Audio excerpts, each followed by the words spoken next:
पहला मोमेंटम जो वोट चोरी के सवाल को लेकर पैदा हुआ था, वो निश्चित रूप से बिहार में काफी दिन के बाद इस तरीके का उबाल लोगों के अंदर दिखा था। और इसका असर भी काफी दिनों तक रहा, इस चुनाव तक भी एक हिस्से में रहा। लेकिन मुझे लगता है कि अगर यही परिणाम आखिर तक रहते हैं, जैसे मैं अभी देख रहा था, सीपीआईएम 2 सीट्स पर बहुत ही क्लोज है, एक सीट पर आगे भी चल रही है, एक सीट पर 200 या 300 वोट से पीछे चल रही है। तो ये जो मोमेंटम बना था, ये मोमेंटम अगर आखिर तक रहता तो शायद इन परिणामों को बदला जा सकता था। उदाहरण के लिए,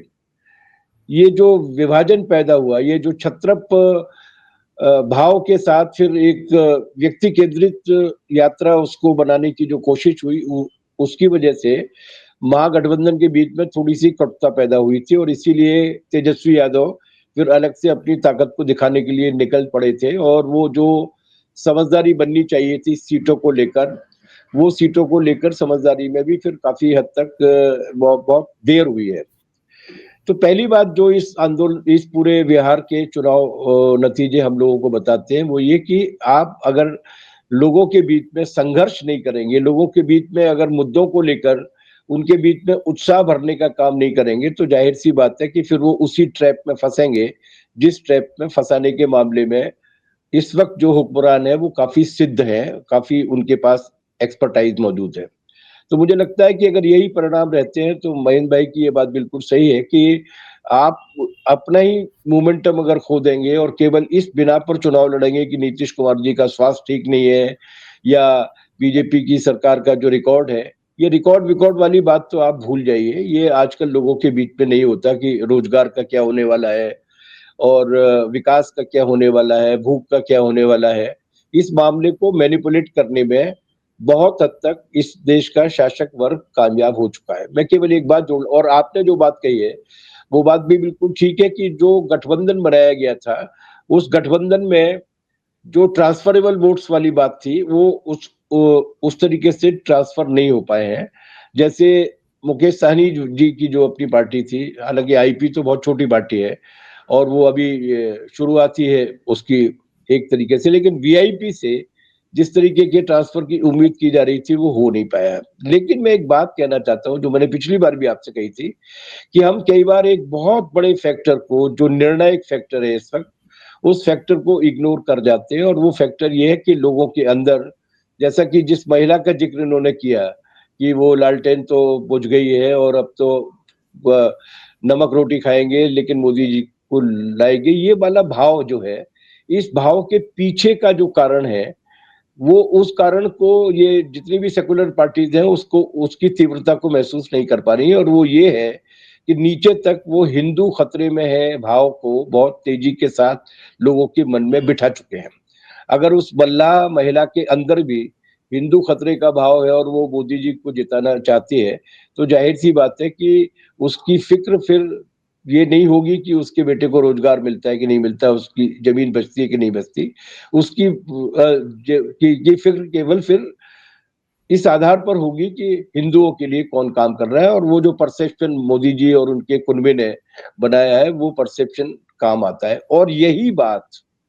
महागठबंधन के पूरे चुनाव प्रचार में अनुपस्थित थी। आप याद कीजिए, 10 साल पहले की बात है शायद, या 8 साल पहले की, लालू प्रसाद यादव अपने हाथ में बंच ऑफ थॉट लेकर निकले थे, विचार नवनीत, गोलवलकर साहब की किताब। और उस किताब में से अंश पढ़ पढ़ के वो आम सभाओं में सुनाते थे कि किस तरीके के एजेंडे को लेकर आरएसएस आ रहा है।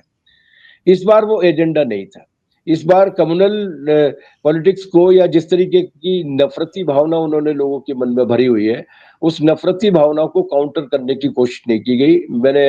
तेजस्वी जी के भी भाषण सुने हैं। राहुल गांधी जी की पार्टी ने तो शायद ये तय कर रखा है कि वो सांप्रदायिकता के प्रश्न को उस तरीके से नहीं उठाएंगे जिस तरीके से उठाना चाहिए।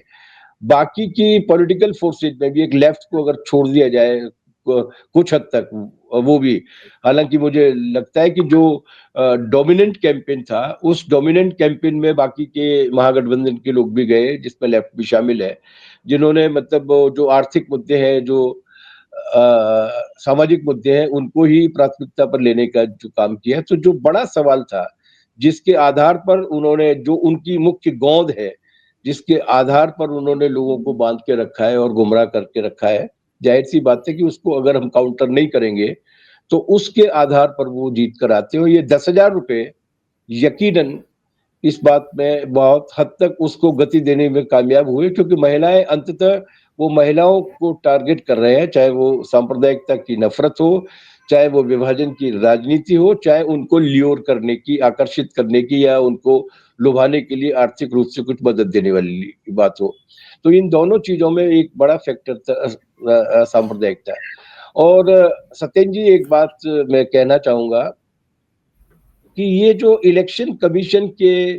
चाल-चलन पर जो डाउट उठाए जाते हैं, मुझे लगता है कि जितना मैनिपुलेशन, जितनी ठगी, जितनी तिकड़म इनकी ओर से की जाती है, हम अभी भी उसकी उस तीव्रता को और उसकी सांघातिकता को समझ नहीं पाए हैं। ऐसा मुझे लगता है, क्योंकि ये जो वोटर्स की संख्या बढ़ने वाली बात जो कही गई है, केवल वही नहीं है, बल्कि बहुत सारे ऐसे विजुअल्स भी हम लोगों ने देखे हैं जिनमें कई-कई लोग एक-एक कोई हरियाणा में वोट डालने के बाद, यूपी में वोट डालने के बाद बिहार में भी तशरीफ फरमा रहे हैं। तो ये जो मैनिपुलेशन जिस लेवल तक कर सकते हैं, मुझे लगता है कि अभी भी हम उसको गौर नहीं कर पा रहे हैं। इसमें इस मैनिपुलेशन की भी एक भूमिका हो सकती है। लेकिन अगर जैसा कि आपने कहा, ठीक कहा कि अगर इतना निर्णायक जनादेश आ रहा है, जैसा कि अभी तक 7 राउंड तक आ रहा है, तो उस निर्णायक जनादेश के पीछे कुछ और फैक्टर्स हैं और मुझे लगता है कि वो फैक्टर विभाजन वाला फैक्टर बहुत अधिक है। इस पर सेक्युलर पार्टीज़ को रिव्यू करना चाहिए कि वो कब तक इस सामने हाजिर हुए भस्मासुर के देखे को अनदेखा करते रहेंगे। इसके बारे में हम लोगों को सोचना चाहिए।